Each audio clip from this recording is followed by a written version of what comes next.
Hello, everyone, and welcome to the new episode of You Can Exhale Now podcast.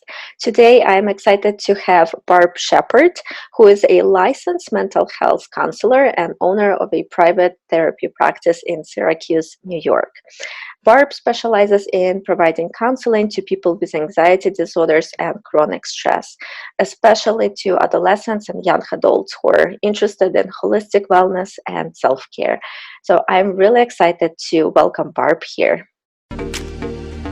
Welcome to You Can Exhale Now, a mindful living podcast for the modern pace, hosted by Lesia Liu. This podcast is for anyone who wants to get more out of life without the burnout. Because when you learn to take proper care of yourself, you have more energy, a more positive outlook, and more gratitude for life. And because you cannot reach your goals if you're tired, overwhelmed, judgmental, angry, and feel sorry for yourself. Each episode, you will learn actionable strategies for self-care, mental health, productivity, better life-work balance, and happiness from coaches, therapists, and experts. Stop holding your breath. You can exhale now. Choose to be a more authentic version of yourself than you've been in a while. Yeah, thank you so much for having me. Happy to be here. Thank you for coming onto the show. And can you tell us more about yourself, your practice, and how do you help people to overcome anxiety disorders and chronic stress? Yeah, so I, as you mentioned, I own a private practice here in Syracuse, and I specialize in anxiety disorders, and that includes just generalized anxiety, OCD, panic disorder. So all of those disorders that involve just chronic worrying, obsessive thinking, and to the point where it really starts to impair functioning.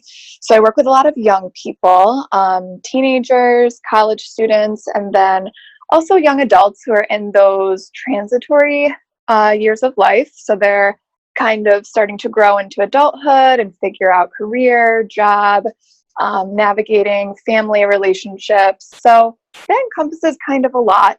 My experience has been largely working with kids, families, and just young people in general. And I'm just really passionate about this population. Great, that sounds good. So, Barb, would you say, my question, I guess, is twofold. So, on one hand, we always think of childhood and adolescence as the happiest time in our life, right? And it's supposed to be that way. Mm-hmm. Do you see anxiety and chronic stress becoming younger? So that's my first question. And the second question is, how do people can people recognize in themselves or their children or their loved ones anxiety? What's the difference between anxiety versus just, appropriate normal stress of our everyday life? Yeah, so to answer your first part, I think in terms of anxiety starting younger, there's kind of two parts to that. So on the one hand, I think that culturally people are becoming more aware of mental health and more open to talking about it. So there's definitely been this shift where going to therapy is kind of the norm now. So I would say most of the kids at the schools in the area I go to, it's actually more common to be meeting with a therapist than not. So I think this increased awareness of mental health has really helped people talk about it more. So I think there is an increase in anxiety, which I'll touch on, but I also think just the fact that it's more socially acceptable, we're seeing more cases now because it's out in the open. And there's just more education available to people. For the second part, I do think there is an increase in anxiety happening at young ages. There is research that supports that as being a trend. We've seen a big jump in suicidality in adolescence, self-harm, and then just more people being diagnosed with anxiety. So the factors that contribute to that, we're still kind of trying to figure that out a bit, but we definitely have to talk about the rise of cell phones, technology, all of the apps that kids are on. So previously, kids would go to school, they would have their day at school, deal with those stressors, peer relationships, homework, all of that, and then go home and kind of get this break. and just be with their family. And nowadays, kids navigate their social world at school, and then they come home and they have a whole other social world to tune into. So that's Snapchat and Instagram and all of those apps that go on. So it's sort of like a second day almost for them, which is just more stress. So there's a lot of online bullying that goes on. It's just more for kids to manage than they used to have to. And I also just think families are a bit more stretched than maybe they were in the past. So families often now have two parents that are working full-time jobs, navigating childcare, navigating sports, all of these things that kids and parents have on their plate. So the tendency is to do more and achieve more. And then you kind of see that stress trickle down from the parents to the kids. And then everybody's just kind of in this overwhelmed state. So there definitely is a growth with anxiety. But there also is this piece too. People are just talking about it more. So both of those factors play a role. Awesome. That was really good answer. So can I ask you, how do you recognize the signals and symptoms and signs of stress, right? Like healthy stress levels progressing and developing into anxiety disorder? So everybody has some level of anxiety. I always make sure to explain to people anxiety is normal. It's helpful in some ways, and it just really means that you're a human being. So it's sort of the nature of who we are. Anxiety can be adaptive at times. So we kind of need a certain level of stress to motivate us to get things done, to be organized, and also to avoid threats. So anxiety, that feeling in your stomach like something isn't quite right, or feeling a little keyed up and on edge, that might be a sign about safety. So it can tell you that maybe a situation isn't a good situation to be in. So those things are all important, and we all have a little bit of that. Things start to progress to more of a diagnosable anxiety disorder when it's really affecting functioning. So that might mean sleep disturbance. It's really hard to go to sleep at night because of all the worry thoughts that are just circling in your mind. Or that might look like in young kids, often it presents as like a stomach ache or a headache or a lot of psychosomatic physical symptoms. So a child doesn't really have the language necessarily to say, I'm stressed or I'm anxious or I'm worried. So that's going to look like, Mom, I don't want to go to school. My stomach hurts for the 7th day in a row. So that's definitely a big sign for young kids. Also just, irritability, arguing more with family members, just being super tense and just obsessive. I think the nature of anxiety disorders is to be obsessive. So we all might have worry about getting sick or being healthy, and that's sort of like just this normal thing that might cross our mind sometimes. But then somebody who has generalized anxiety, for instance, they might be thinking about that constantly and Googling physical symptoms and kind of like the WebMD self-diagnosing. And it's more the obsessive nature where it's sort of like they can't get off the thought, and it starts bleeding over into areas of life. So it makes it harder to go to work or go to school, or maybe health is suffering. That's when things really tend to be signs of a more serious problem. Got it. So for parents, you said that children do not always have the vocabulary and the emotional vocabulary to understand what's going on with them. So how can parents, try to prevent for the child to become really anxious, and what to do if the kid is already overstressed? So in terms of prevention, often we see kids that have anxiety, their parents also have some anxiety. So that's not to blame parents by any means.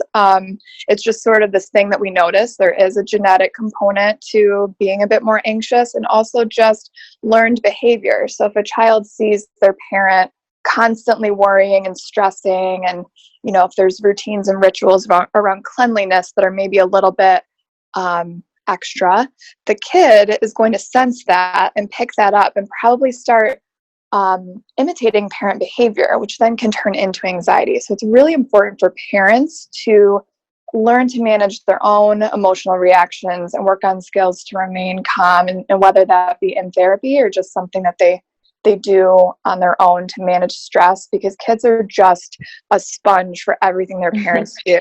And emotional state, there's energy to that, and kids can feel that, and it sort of becomes something that they take on as well. So parents taking care of themselves, and then, if there's a child who already seems anxious and parents are concerned about that, one thing that can be really helpful is for parents to reflect to their child what they're seeing. So, because, a parent might ask their 8-year-old, what's going on? Why does your stomach hurt? Are you upset about something? And that child might not really want to talk about it. They might not know how to. They may not even be putting together what's going on. So the parent might say something like, so I've noticed that you've missed school lately because your stomach hurts a lot. And I've also remembered that, your friend wasn't being very nice to you last week. And if that were me, I would feel really hurt and upset about that. And that can sometimes make us feel bad where we might not feel good. Do you think that might be what's going on? So it's sort of like this guesswork. You don't want to necessarily fill in all the blanks, but as the parent, kind of putting the puzzle pieces together for the child and just reflecting to them what you're seeing. It just shows the child that you're tuned into them and that you can hold space for it when they do feel ready, or when they do have the understanding to talk about what's going on. That's great. So basically lead by example and just be really tuned into your own mental state and child's mental state. Definitely. Okay, that's awesome. So when it comes to anxiety treatment, would you say, do you do only mental work, or is there a physical aspect that goes into anxiety treatment? Yeah, that's a really great question. So I believe, in my experience, what I've read and done in my clinical practice, you really have to take both mental and emotional health and physical health and treat them both. So the mind and body, we live in this really exciting time where there's a lot of research about the connection between those two. So when you think about anxiety, how it often presents as stomach aches or tightness in the chest, like with panic disorder, for instance, a lot of times people don't even know that they're having a panic attack, and they end up at the ER thinking it's a heart attack. So the physical symptoms often show up first for anxiety. And then as time goes on, people become aware of some of the thoughts. So we really have to be thinking about all of those things at once. So for the mental health aspect, so there's cognitive behavioral therapy, which is a very well-researched and evidence-based treatment that involves really breaking down thought patterns and feelings and understanding kind of just what thoughts typically play out during the day. So we all kind of have this script of what we believe about things that are safe, or what we're capable of, or things we need to worry about. And that script just plays and plays and plays uninterrupted. So in therapy, when people have the chance to pause and identify, what that script is saying, it gives people a chance to change, because then they become aware of that, and also tying in what feelings they experience when they have the thoughts. Now, when we talk about feelings reside both in the mind and in the body. So when people feel stressed, again, they might feel that in their chest. So it's really becoming aware, what are my thoughts saying, and what am I feeling in my body? And then doing some intentional calming exercises and breathing to help that part of the body relax and release, while also dealing with the thoughts. So actually in the therapy room, both parts play a very important role. Now, for the physical health aspect as well, there's also a lot of habits that people can integrate that can be really effective for anxiety. So yoga is a very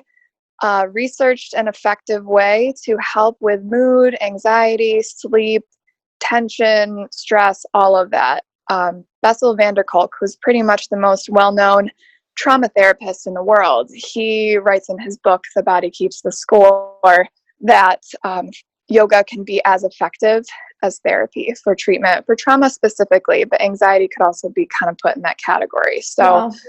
yeah, so it's pretty, not to talk myself out of a job, but I always say to people, I'm like, and that was my experience too, with my own experiences with anxiety growing up and my own healing. Yoga was really probably the most important thing in that process. And then the therapy was really important too, but I don't think I could have gotten to this point without really learning to be aware of my body through that practice of yoga and the breathing and meditating.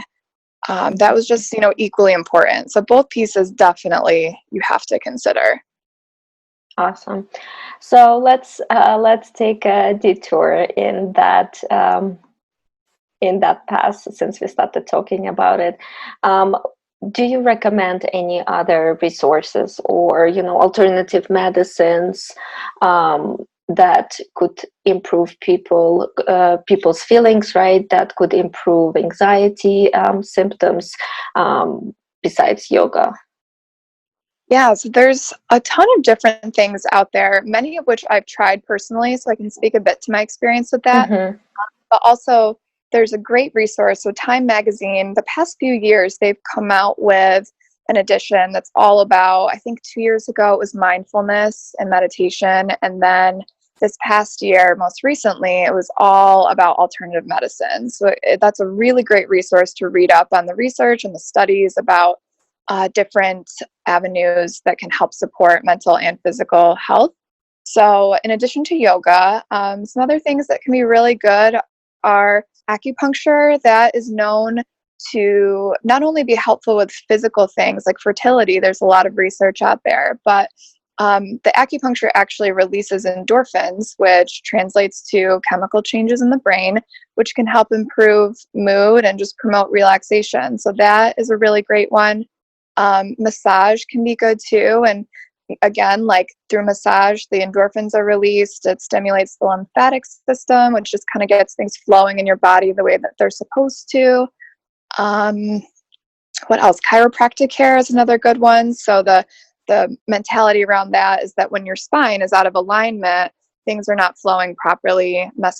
Neurological messages are not being transmitted between parts of the body that they're supposed to. So that causes stress on the body, which again can lead to chemical things going on in the brain and just general feelings of being unwell. So, the way I look at all of these holistic treatments are still newly being researched, and I think it's just becoming talked about a bit more in terms of a supplement to physical and mental health. But a lot of insurance companies are starting to cover some of these treatments, which is really cool, and I think says something. So we know insurance companies are not in the business of just handing out freebies to people.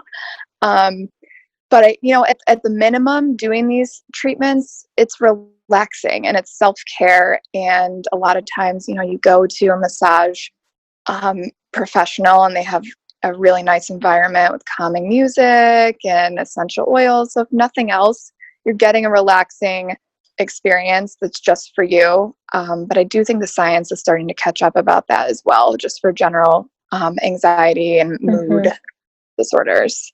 Mm-hmm. Yeah, I love me some massage for sure. Yeah. So I know you have also tried or experimented with float therapy, and it's a pretty new concept.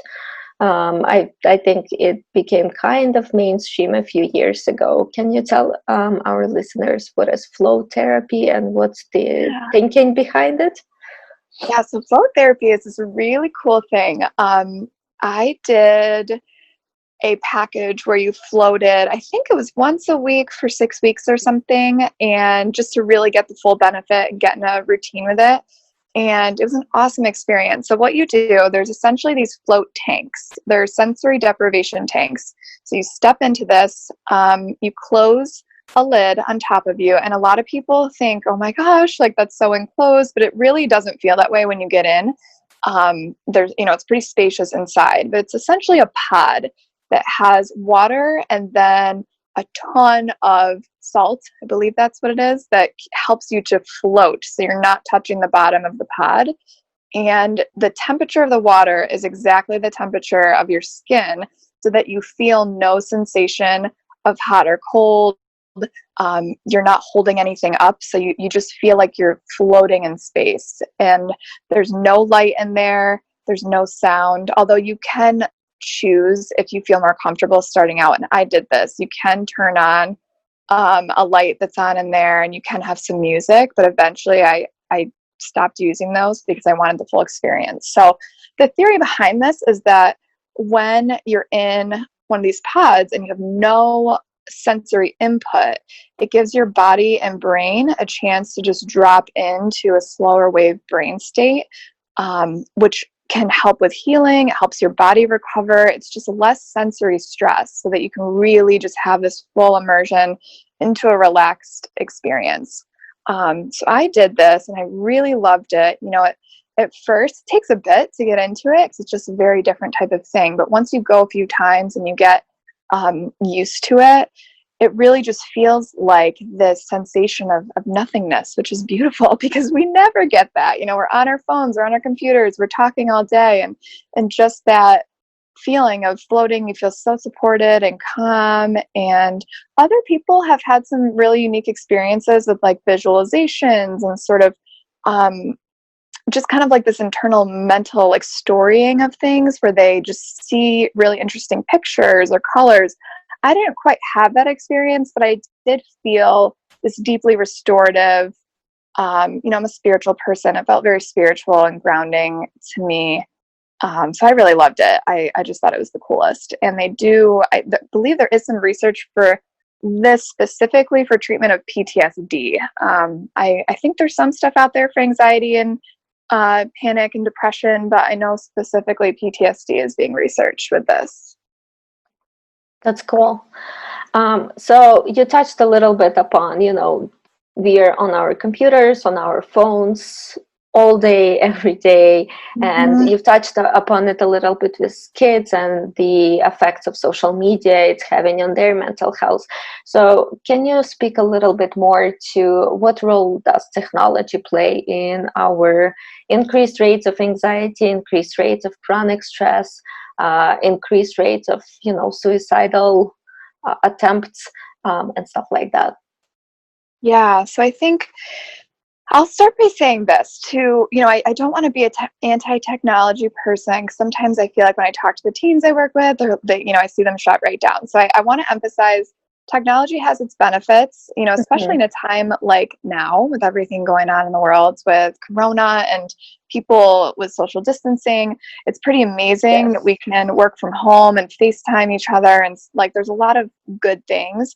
But with that said, I think what happens with technology and being so connected and being so available to people is it creates boundary issues. So you essentially feel this pull, like, okay, I got to check my phone. Someone could be calling. I have to respond. Like, your time doesn't belong to you anymore. You're at the mercy of your phone and what notifications are going to come up. And it almost creates the pseudo relaxation, right? So you might get home and put TV on and you're just kind of scrolling on your phone.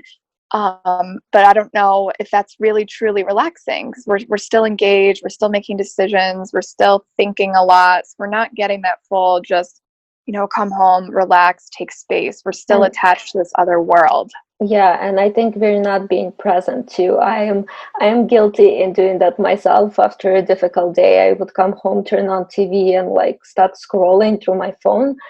And then 40 minutes passes or an hour passes, and I'm like, wait, what? So yes, oh my gosh, totally. And I have those days too. Like right now, just with everything going on in the world, I've been on my phone a lot. My thumb is actually hurting today from how much scrolling I'm doing.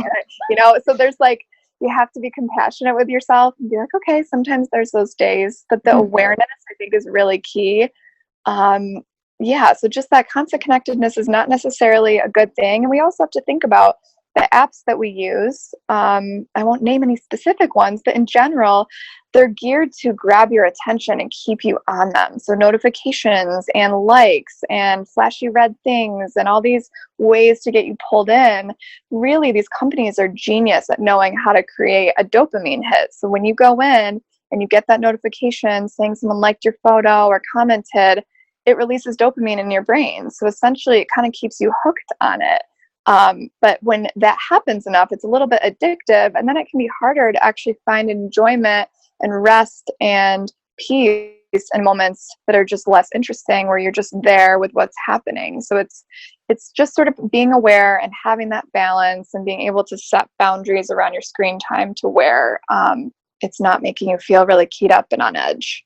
Mm-hmm. Mm-hmm. And would you say that that also affects not only our mindfulness, right, and how present we are in the moment, but I think it also affects that people cannot stay bored for too long, right? We are always looking for that entertainment, that next hit of dopamine, like you said. Absolutely. I think it can be difficult to know what to do or to tolerate boredom. And boredom actually is kind of the place where creativity and really novel ideas and interesting things come about. So we need a certain level of boredom in order for things to grow. If we're always stimulating ourselves, we kind of limit the power of just open space and creativity and what can happen in the magic of those moments without the device. So I definitely think that's a problem. And I think it contributes to, in children and teens even, attentional issues. So in school, I mean, ADHD is so widely diagnosed. And, I certainly can't speak to the validity of the percentage of kids that are diagnosed, but I have to believe that the phones and the constant gratification and just how phones pull in kids' attention, it makes it harder to sit and pay attention to a teacher for 40 minutes when it's just not as interesting. So I think we've seen a rise in difficulty with attention and just staying on one task for too long. Yeah, and would you say that also affects adults just as much?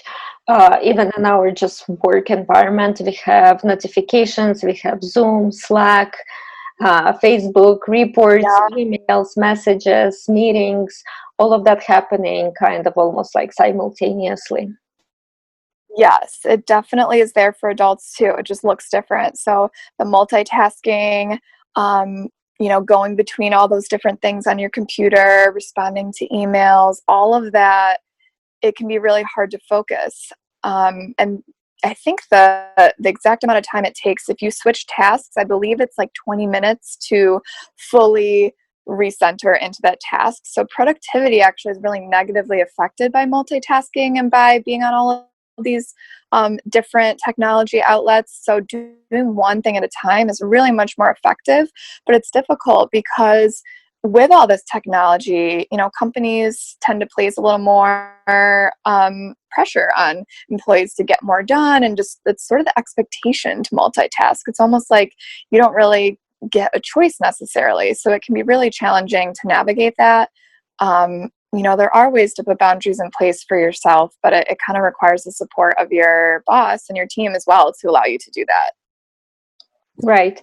And what would you say to people who kind of wear the badge of multitasking as a medal of honor? Yeah, I think part of it is just first developing awareness of how people feel when they spend a day multitasking all day, and then when they spend a day maybe choosing like 3 or 4 important tasks or finding ways to set boundaries.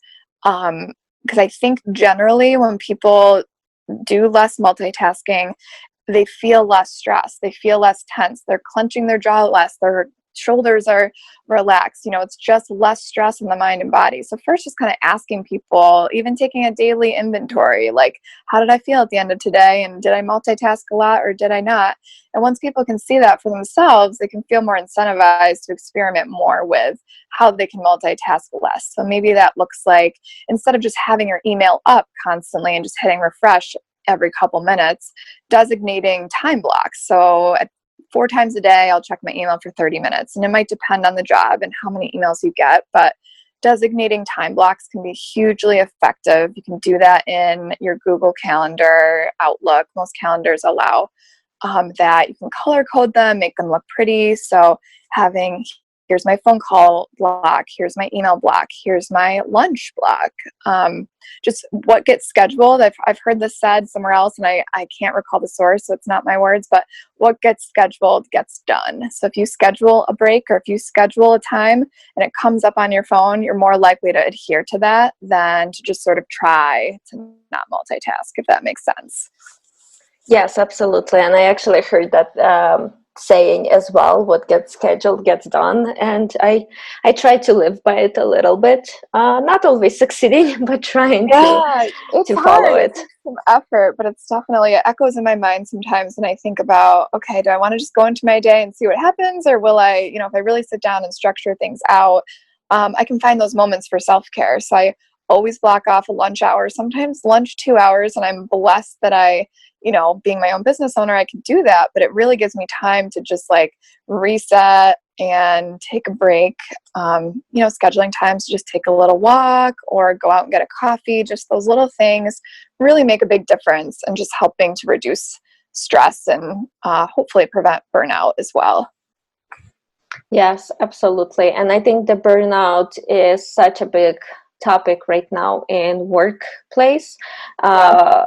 Equally probably for young adults who are just starting their career, as well as older people who have been, building, climbing the ladder for a couple of decades now. So Yeah. what do we do to prevent the burnout, and what do you do if you find yourself in one? Yeah, this is a tricky one. I think it really depends on your setting and how supportive they are. I think it really has to start at the top of a company to have the most success with it. So employees can try to set their own boundaries and do the self-care, but if you have these unrealistic demands on your time, that probably isn't even your boss implementing those. It's probably their boss's boss's boss. And if that's the culture, that can be really hard to tackle because you end up feeling like the odd person out and you want to keep up with your job demands. So I think it has to start from the top. I think there's definitely a trend toward more working from home, which I personally think is really helpful, even if it's just one day a week or like a half day here and there to do work at home. The idea is that you'll be more productive, you're less interrupted, and if you're comfortable. And, I think that also can trickle down to the issues that families face with trying to navigate parenting and taking kids places and getting everything done. If there's a little time at home where there's some flexibility, if they have to go attend to something, that can just help reduce anxiety in general. I think it's really the responsibility of companies to do that. And then I also think there can be a personal responsibility aspect of just kind of deciding what's okay for you and what's not, and doing that in a respectful way, and not trying to come across as entitled. I feel like that's a big thing to avoid, but just sort of like, when I'm home with my family after 6 o'clock, I'm not responding to emails after that time, and I'll get to that in the morning. So just being clear on what you will and will not accept. And I think part of that goes into how many hours are you paid for? If you're paid for 35 hours and it's being asked of you to be available for email on the weekends, and that's really not what you signed up for, you don't need to work those hours, and you can say that. So it's about how you approach it, but it's definitely unique to the company. But I think, again, it has to start from the top, and then individuals just have to really get creative about how they can set those boundaries for themselves. Mm-hmm. Yeah, I think I think it's getting better, but there's so much toxicity, especially in bigger corporations, and just looking at other people and what other people are doing, right? So if you see your coworkers lowering their expectations and disrespecting their boundaries, then you feel almost like pushed to do the same thing. Yeah, In your absolutely. It's really environment. hard. Mm-hmm. Yeah. Yeah. So let's kind of circle back let's make a whole circle and talk about the importance of self-care, and what role do routines and daily habits play in the self-care, because a lot of people still assume that self-care is just like a bubble bath or something like that. Yeah. Definitely way more than that, especially if we're talking about emotional self-care. So can you speak about the importance of routines and how to set yourself for success with daily habits?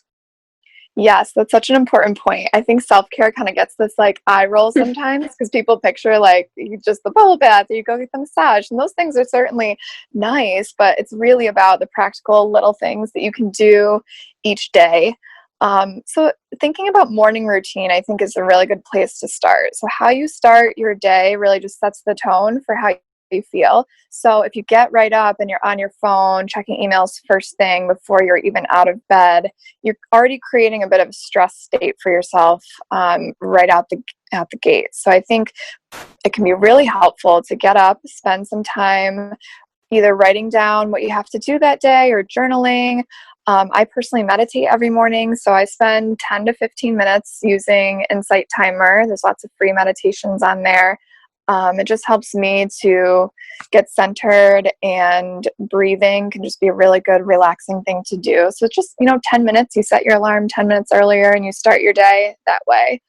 I think it's kind of periodically throughout your day, just checking in with yourself. So noticing if I'm feeling tense or I'm starting to feel irritable, taking a pause and just taking a few deep breaths, or putting your headphones in and listening to some relaxing music for a minute. Maybe that just means getting out of your office, going to get a coffee, going to talk with a coworker. It's really just self-care, I view as just a pause button to get out of the setting that's stressing you out, even if it's for 5 or 10 minutes, and thinking about your senses. So mindfulness really is just being present for what's in front of you, and grounding through the senses is a great way to do that. So I think about a hot cup of tea and really smelling what that smells like and savoring the taste. Or, for me at home, I have a heated blanket and I just love to sit with that, and just even doing that is really calming. Mm-hmm. It's just anything sensory that sort of pulls you out of the thinking mind and helps you just reorient. Essential oils can be really nice, putting some lavender in a diffuser. Peppermint can be a good energizing one. So again, it's just little things that you kind of trickle through your day rather than some big elaborate plan like, I'm going to take a bath on Friday at 5. It's just like, it's what you can do moment to moment. And sometimes it's setting a boundary, especially if you're in the helping profession or you're talking a lot with people. It might mean, okay, so I did a lot today and I'm supposed to go and see this friend tonight, but I really just need to take some time to reset and go to bed a little bit early. Even things, sometimes it's just saying no to things. That can be self-care as well. Mm-hmm. Yeah, there's a great app. I do not remember the name of it right now, but you basically set yourself like a timer, and it randomizes it within 10 minutes, and there's a sound of gong. So supposedly when you hear gong going off on your phone, you need to put everything down and just take 3 minutes for yourself to kind of ground through sensory, any kind of like sensory techniques. Oh, cool. I love that. That sounds super helpful. Yeah, I should find out the name of that app. I use it a lot, and it was really helpful, especially in the middle of the day, in the middle of the office. You hear the gong and you just kind of put everything down for a minute and just look around yourself. And love it. Yeah, it was really good. So Barb, thank you so much for all the great knowledge that you've shared today with our listeners. I think that a lot of people find themselves stressed a lot of time. It probably wouldn't be over-exaggeration to say that we're all at least a little bit stressed, at least a little bit anxious, especially in this turbulent times. So thank you so much for coming into the show and sharing your knowledge and sharing your tips, and hopefully helping a lot of people with their mental health. Thank you so much for having me. It was so great chatting with you. Thank you.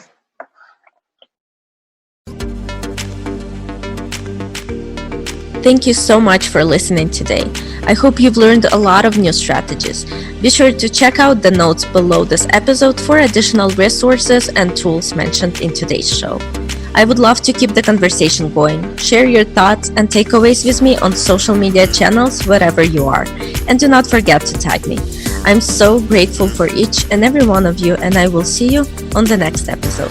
If this podcast has helped you even a little bit, please leave a review and subscribe so that we can help spread the message together.